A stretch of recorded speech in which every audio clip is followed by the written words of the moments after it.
அதே தண்ணி நான் எதுக்கு குடிக்க ஆரம்பிச்சேன் அப்படின்னா வந்து என்னோட உடம்பு சூட்டை குறைக்கிறதுக்காக தான் நான் குடிக்க ஆரம்பிச்சேன்.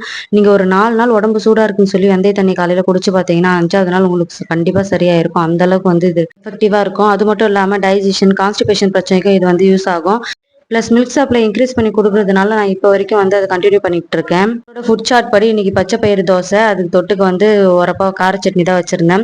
டிவி கனெக்ஷன் வந்து இன்னைக்கு எடுத்துட்டாரு. குழந்தை வந்து ரொம்ப டிவில இன்ட்ரெஸ்டடா இருக்கிறதுனால டிவி கனெக்ஷன் அவனோட பர்மிஷனோடவே எடுத்துட்டாரு. மொபைல் ஃபோன் ஸ்ட்ரிக்டாவே அவனுக்கு குடுக்க மாட்டோம். சரி டிவி மட்டும் இருந்துச்சு அவனுக்கு என்டர்டெயின்மெண்ட்டுக்காக, அதுவும் வேணாம். டிவி எடுத்துட்டு அவன் வந்து விளையாடுவான். வேற எதுலயாவது அவன் ஃபோக்கஸ் பண்ணுவான்னு சொல்லிட்டு டிவி எடுத்துட்டாரு. பாப்பாக்கு வந்து இன்னைக்கு வேக்சினேஷன் போடுறதுக்காக பக்கத்து ஊர் பால்வாடிக்கு தான் வந்து போயிருந்தோம். பாப்பாவோட வெயிட் வந்து கரெக்டா இருக்கு. கரெக்டா வந்து growth இருக்குன்னு சொன்னாங்க. அதுக்கப்புறம் சளி இருக்கான்னு சொல்லி செக் பண்றதுக்காக ஸ்டெத் வச்சு செக் பண்ணிட்டு இருந்தாங்க. அப்படி என் காதுலயும் மாட்டி செக் பண்ண வச்சாங்க.